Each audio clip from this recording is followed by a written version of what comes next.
It's been a decent while since I last was able to dig into Victoria 3, until 3 or 4 days ago, when I finally got my hands on everything everyone's been talking about between Voice of the People, exploring new territories, new countries, or at least how they've changed with the DLC and things of that nature. Now, I will say, I see the critiques, I see the positives, I see everything that's been going on that I haven't really been able to comment on. So, I'm there with you, but we also see that the 1.3.5 patch has done pretty well. We'll get to that in just a minute. Hello everybody, my name is Havoc and welcome to Victoria 3 Developer Diary number 91, where we're not going to talk so much about what's currently going on, but rather looking to the future. Paradox is going to take a summer break, as they always do, and when they come back, we're going to see some improvements to the game and some experimental things to the game that should revolutionize things and, to be quite frank, gives me a great deal of hope, militaristically, diplomatic plays-wise, economically especially, between the 1.4 and the 1.5 experimental patch. Dropping a little bit of hinted knowledge there. So I hope you're ready. I'm excited. Let's get right on into it. All right, so this is basically what I said. A few words about the 1.3.5 patch that released on Monday. Positive feedback.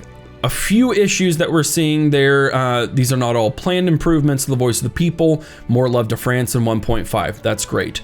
The reception of the feature to selectively demobilize generals has been positive. There's a remaining high priority concern that you still cannot tell conscripts raised to stand down while you remain at war. So there's some fixes that need to happen here. And essentially this part is just, hey, we're going to release a hot fix before we go to summer break, and that's going to be 1.3.6. Just to give you an idea, we're going to be doing a little bit of things and then we'll be moving on. Now that's kind of just the intro, all we're going to worry about, but for the rest of this, we're looking to the future. Again, once they come back and the things that are coming therein. So we're going to look at a few selected highlights for update 1.4. Now 1.4, primarily going to be bug fixes, performance enhancements, things of that deal, but there are a couple of major ones that we're going to be looking at. So first, we're going to take a look at the selected highlights for update 1.4. This is one that's coming up. It's fixed mostly on bug issues and performance improvements, but there are a few major enhancements that we're going to take a look at. The first is convoy rating revisions. Convoy rating's been made more impactful on the long-term economic health of your supply network, and the time it takes to recover sunken convoys now scales properly against both the damaged shipping lanes and the overall number of convoys produced. However, on the defending side, defending against raiders has been made more reliable, with the introduction of a shielding effect, quote in there, where admirals on escort convoy orders now directly reduce the number of convoys sunk during attacks by an amount relative to their defensive combat effectiveness, further boosted by secondary production methods like destroyers. So as we see in the picture, hostile admirals sunk 14 of our convoys. We think the attack happened on one of these zones in the English Channel, but escorting the navies, they were able to prevent the further loss of 44 convoys. So it's not even that like you'll kind of have reductions just in the total sunk. No, it's going to be a reduction in the total sunk compared to the combat defensiveness. But on top of that, it is, hey, you have prevented X number from happening. And I know that seems almost like a duh or a redundancy saying, but the shielding effect will have a proportional effect that goes beyond just saying, hey, we stopped this from happening. Now, of course, that depends on your combat defensive effectiveness. That is relative to their attack effectiveness, but still this has a lot of implications simply from the fact that if you are a country that relies heavily on sea node trades, then you're going to want to ensure that your navies are going to be focused on convoy protection simply to prevent the loss from happening, because again, it's now scaled to how quickly you can recover. And that depends on shipyard production, on how much you're making for your trade vessels, things of that nature. So it just makes convoy rating a little more effective, a little more efficient, or maybe more in depth, I guess you could say. Regardless, it's still a good idea. I still enjoy it. Let's move on. Goods substitution changes. The goods system has received a facelift to make it more easy to work with both ourselves, that's PDX, and for modders. Taking the time to tweak a bunch of the weights for goods to make certain goods more in demand, such as example meat and fish, as well as oil for heating in the early game. I don't know that I've really seen the lower strata or even like the middle strata quite so much like meat's representative of 1.5 times the efficiency of grain, I haven't really seen the middle strata utilize that. Now, it could be that I'm simply doing economy wrong, which is highly probable. But to me, if you have meat available, they should make meat and it should satisfy them 1.5 times more than it should grain, in which case you are substituting meat for grain, and it should work like that. Now, whether that's what's happening with these substitution changes, mining that weight for especially meat and fish, instead of just focusing on grain, maybe if meat's cheaper, they will use that and satisfy it a little easier. I don't know, but that's kind of the focus that I'm looking on. And especially for oil, one of the things that I thought about while I was reading this was for oil, or all of those in general, they don't really seem to be seasonal, and I don't know how dependable that is. You would have to essentially implement weather zones, which I don't think are actually in the game. All the snow and stuff, for instance, I think is more of just graphic interface rather than actually has implications. But for what I would like to see for oil and heating in the early game, for example, I would love to see if we got to a point where economically in the north, as winter approaches, and oil demand spikes. In the UK or up in Russia, Finland, Sweden, all of those areas where oil goes up as the winter comes because they need more to heat their homes, heat their industries, things of that nature, in which case oil demand goes up in the winter, it plummets in the summer. That sort of a dynamic economic system is probably a little too complicated. Maybe we'll see it further on in release. Again, like a weather system, I feel would be very beneficial, or weather zones would be beneficial for these areas, but that may be going a bit beyond what's capable right now, and maybe not necessarily what they're thinking of. But regardless, having things like oil being used in the early game makes better use of the whales, which I don't see the whaling stations really effective right now anyways, so hopefully these substitution changes will be a positive thing. Subject independent wars is also a great desire and a great need that they're going to bring into 1.4. It's a much requested fix for independent wars, that subjects that are fighting for their freedom no longer continue to pay subject taxes or stay in the market of their overlord. This is self-explanatory. I'm not really going to go into a ton of detail about it, but like it says, subject independence wars, you are stuck with your subject leader still paying taxes to them while fighting them and still being in the same market, which limited your potential to break out of it. Pretty cut and dry.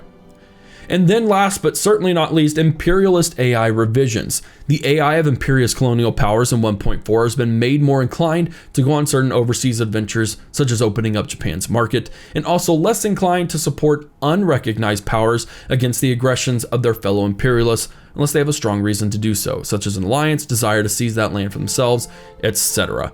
Now, this is a great small little fix that could have big implications, because right now the great powers, they kind of just focus on those unrecognized powers. So if a unrecognized power in Africa is going up against France, Great Britain would rather join that than try and open up the market in Japan, for instance, or other overseas inclinations, which means you don't really have a historical accuracy potentially, but also you don't have big events that could change the world happening quite as often. You don't see the imperialist AI going after Japan. You see them going after China every once in a while, but even that seems to have slowed down from what I've seen anyways. So it's cool that they're going to tweak that a little bit to kind of push those overseas adventures a little more, create more dynamic systems, create more dynamic power struggles that go beyond just unrecognized powers into these kind of bigger forces in different parts of the world. Overall, pretty solid thing that I'm looking forward to. However, along with 1.4 will come the 1.5 open beta. That means at the same exact time, you're going to have 1.4, which is official, has been verified, will come with patch notes, will be well thought out. Hopefully bugs will be hammered out. Experimental update 1.5 is very experimental.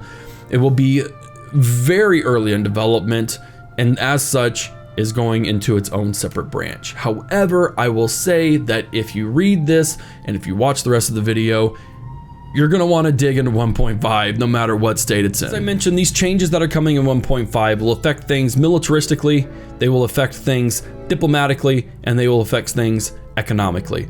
Let's dig into it. First, we're going to start with shared fronts. Adjacent fronts belonging to the same side in a diplomatic play will act as one unified front, reducing the number of fronts to managing conflicts with many participants. That means for a war in pre-unification Germany, you're not going to have a dozen different fronts all going on at once. Now, this is a great quality of life feature because I played as France just a couple of days ago. I lost that civil war, but in the midst of that civil war, Prussia actually declared war on me. We had a 4v4 of the major powers all going at it, and I swear there were at least 9-10 different fronts, little small fronts all over the place that caused a lot of havoc, no pun intended. So this means that shared fronts will now reduce that issue. Now that may seem like a bad idea because then you're like, well, then my side can't go as much as it needs to. It can't fight on as many fronts as possible. That's where multiple simultaneous battles per front come into play. To compensate for that fact, fronts might now be larger, and each advancing general on a front may be able to start a battle if the front is long enough, despite one battle already being fought. So this means that if I have 4 people on my side, 4 people on the other side, and all of them are defending because we have a lot of troops and they don't want to worry about that, and I have 3 of my generals being aggressively attacking, that means I can have 3 battles going on at once on a single unified front. Now, what the consequences of the balance of that is, I don't know. Obviously, this is going to be very experimental, very work in progress. But it just allows things to be a little more smooth, less of the border gore issue, less of the little tiny fronts going around everywhere. We have a pretty solid way to consolidate things while also expanding and allowing more things to happen at once. Now, I will say this, it does have implications on how quickly wars might progress.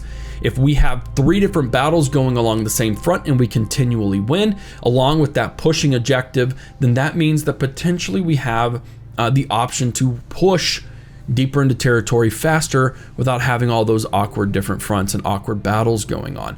Now, there's battles are going to have a little interesting thing towards the tidbit end regarding like overwhelming fronts and stuff. That's a really good quality of life feature, but we're going to move on right now. So that's our militaristic side. Shared fronts, multiple battles per front. Those are great quality things that may help warfare to be a little more streamlined and a little more interesting. Down to diplomatic plays. Reverse sways in diplomatic plays. Unintentional rhyme aside, the long-awaited feature will let a potential participant name their own price for joining a side instead of having to rely on the leaders of the play guessing what that is. All sways, such as war goals, obligations, are valid for reverse swaying. So this means that as if I'm Great Britain and let's say, I don't know, Russia wants me to join a war against France. Instead of Russia being like, here, I'll give you this, may not be something that I want. I may not want an obligation from Russia, or I may not want this or that. Instead, I can say, hey, if you let me take, I don't know, if we are able to take, I don't know, Brittany. We'll just say Brittany or something, give me landfall on the European continent, then I will join your war, and they can determine whether it's worth it or not. I feel like this will probably have a bigger implication on multiplayer games, but still, reverse sways, as long as the AI can use them too. That's what would be really cool, is to say, hey, the AI is starting to give me things. Hey, I will join if you do this, because we don't want them necessarily joining by default, which we'll get in this next one, which is calling your allies in diplomatic plays. Countries can be called into wars, or countries that can be called into wars, such as subjects or allies, no longer automatically join every diplomatic play. Instead, the primary participant has to explicitly call them in, which costs maneuvers. Calling allies in is great. If I am France and I'm going to war against Algiers, I don't need to bring in any of my allies. I don't need to bring in any of my subjects.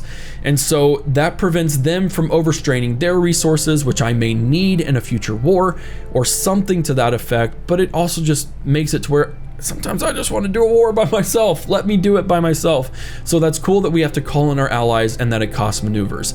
It will have a little bit of a decision making in what I decide to push as war goals, but to be quite frank, rarely am I ever pushing enough war goals where I'm using enough maneuvers that would be an issue. Now, the biggest issue for me and what I've noticed in playing recently is that being able to make another war goal part of the primary does cost maneuvers. So I could see a petition or an issue where, okay, what do I balance as being a primary goal versus do I bring an ally in? Am I gonna have to sacrifice making something a primary goal that I really, really wanted, but I really need this country to come in and help me? It's gonna be a great system overall for those things.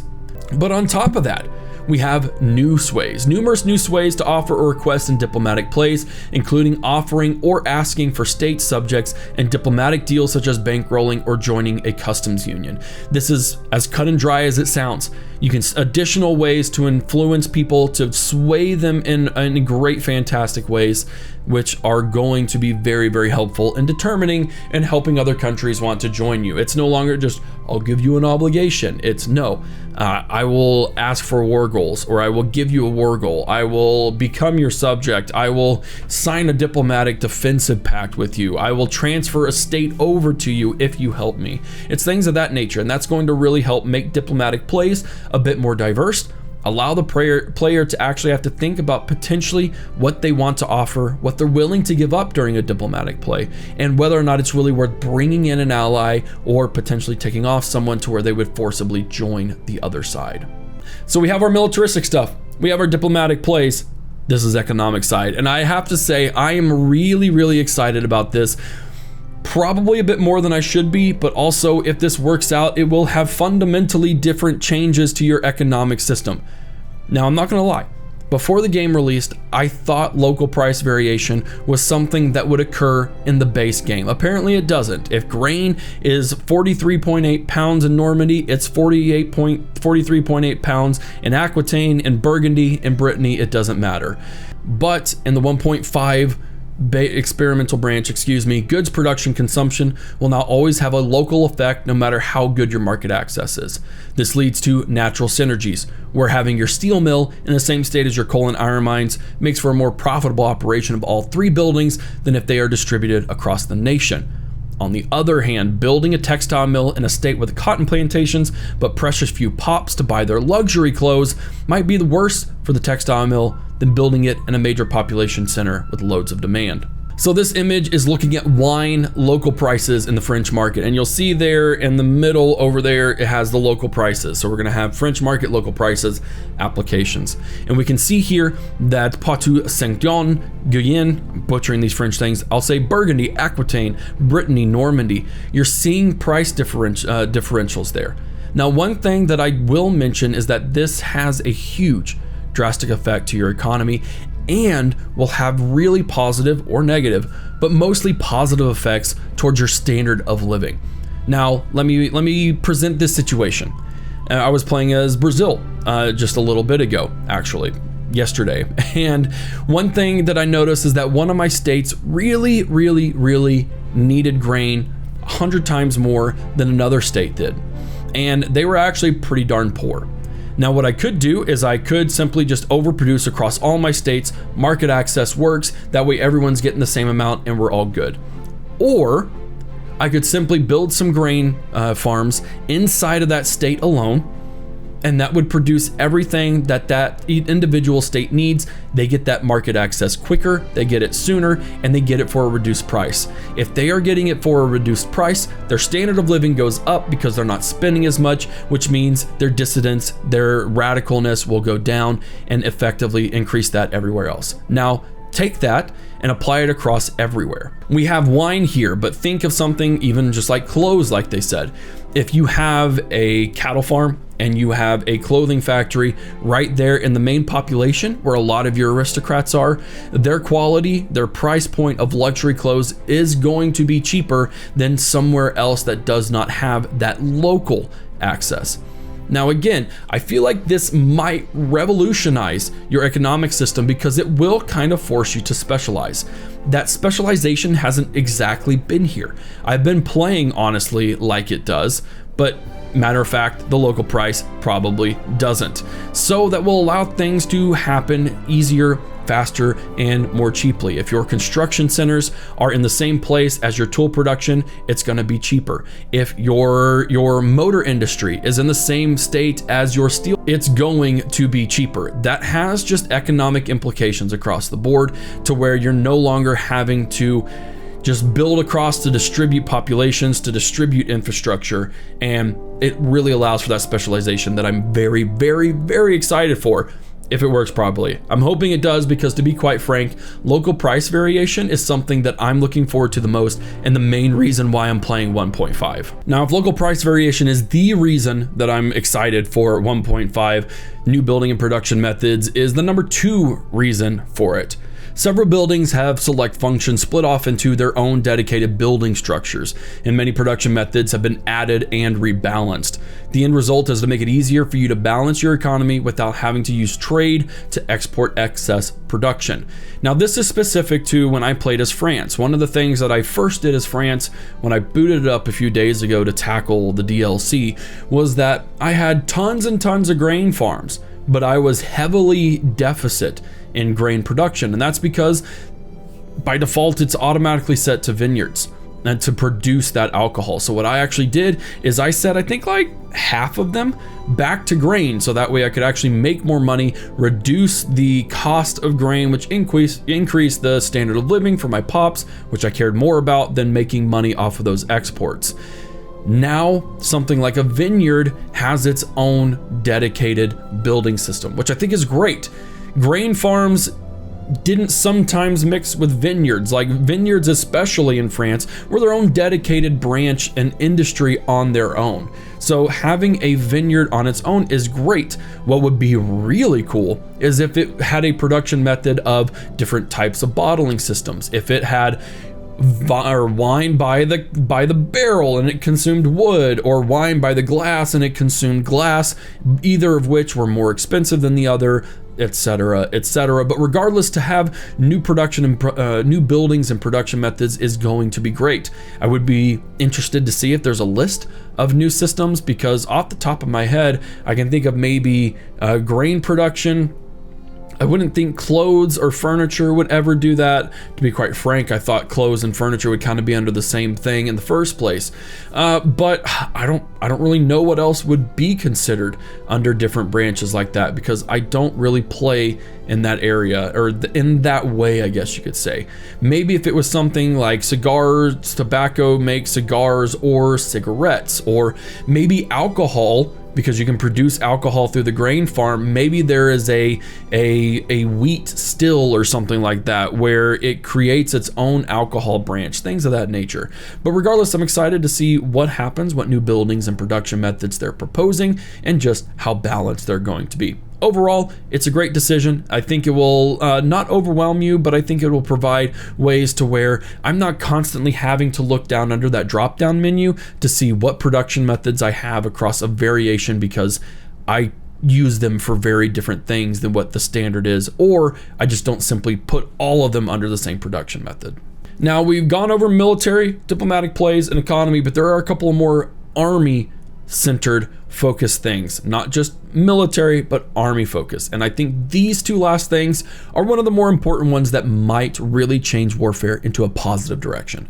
Retreat and pursuit. Battles that are all but decided will now conclude more rapidly through certain battle conditions, instead of dragging on pointlessly for weeks and weeks. More disciplined generals will be able to organize more controlled, less damaging retreats. Now, they said just retreats, but I think pursuit has a case here. They don't go into detail on what this is, but my hope is that more disciplined generals are traits, where you have a retreat, a defensive commander, as it were, has a trait where if he has a whole bunch of defeats, he does it well, I guess, without a lot of casualties, he gets the retreat trait. The retreat trait could be a further reduction in losses after a defeat, or even less territory lost if a defeat. Whereas the pursuit is the same thing. You have an offensive commander, it has the offensive trait. And say after 5 direct wins or back-to-back, or even just 5 or 6 wins overall, he gets the pursuit trait, which does the opposite. The pursuit trait might be you get an increase in the number of soldiers killed on the retreating side or the lost side, or you get even more territory won, kind of a deal. These are great features that will allow you to, or I would say probably encourage you to react differently to certain situations. If I am confident that there's a high chance that I can level up my discipline general and get him a trait that would either allow him to be a better offensive general or a better defensive general, then I'm going to play that long game, whether or not it happens, whether or not he's suited for it. So for instance, you could also get the retreat or pursuit on a victory. Could you, as a defensive general, win a bunch of battles and get the pursuit, in which case the reverse happens? That would be a really interesting scenario to know when and how retreat and pursuit happens. It's a really good example of an evolution in the warfare that I think would have implications and allow people to react a bit differently. But military formations and armies and fleets. This is pretty exciting. There's not a lot on it, but it is an exciting feature that we're going to look into. This is a major revision to how you manage and organize your armed forces to give you more intuitive control both before and during active warfare, while still retaining the option to let wars play out on their own. So this is semi-autonomous, but I feel like you'll want to interact with it. That's kind of how I'm looking at it. As I mentioned in the beginning of the diary, along many other things, this will revise how mobilization and conscripts work currently, making both conscription and early demobilization more intuitive and less frustrating. Military formations are currently in very active development. Expect to receive a lot of iteration and polish over the course of the open beta. Much like strategic objectives were not part of the initial 1.2, you can expect features relating to formations to be released over several phases. You'll learn much more about this in the dev diary on August 10th. But military formations, what are they going to be? What do you think they will have in here? How will we see them revolutionize warfare to where you may not have to watch it, or it may be even better if you pay closer attention? Now, dealing with mobilization and conscripts, are we going to see features where military formations actually do utilize their speed, where they can, if they have a production method that allows them to move faster, will that have an effect? I really don't know, but hopefully we'll be able to see August 10th. That's a ways off. It's 6 weeks away, but that's okay. We'll take the summer off. We'll play a little bit more. We'll get some fun feedback, and then we'll pursue this as much as we can once it gets here. And that's the end of Developer Diary. I am cautiously very eager.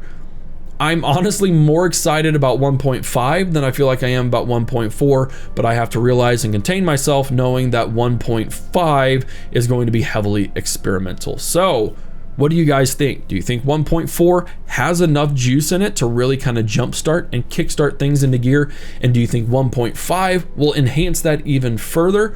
Are we looking at a potential revising, reincarnation, as it were, of Victoria 3? Because it's not dead. The developers really do care about development and making a game that is fun, that keeps people engaged, and I think it has a great potential, but it's got to get there first. I think we're close. And I think if all of these warfare things come together well, and if they're able to make retreat pursuit, if they're able to have the convoys, if the diplomatic plays really do add a lot of variation with wars and how they're played out, military formations, all this stuff, I think we could see a turnaround once they get it all polished. Ladies and gentlemen, again, that's the end of Developer Diary 91. I do hope you enjoy it. Be sure to let me know the comments in the comment section down below, because I will read all of them and probably react to most of them. But anyways, I'll see you in the next Developer Diary or the next video. This is Havoc, and I'm out of here.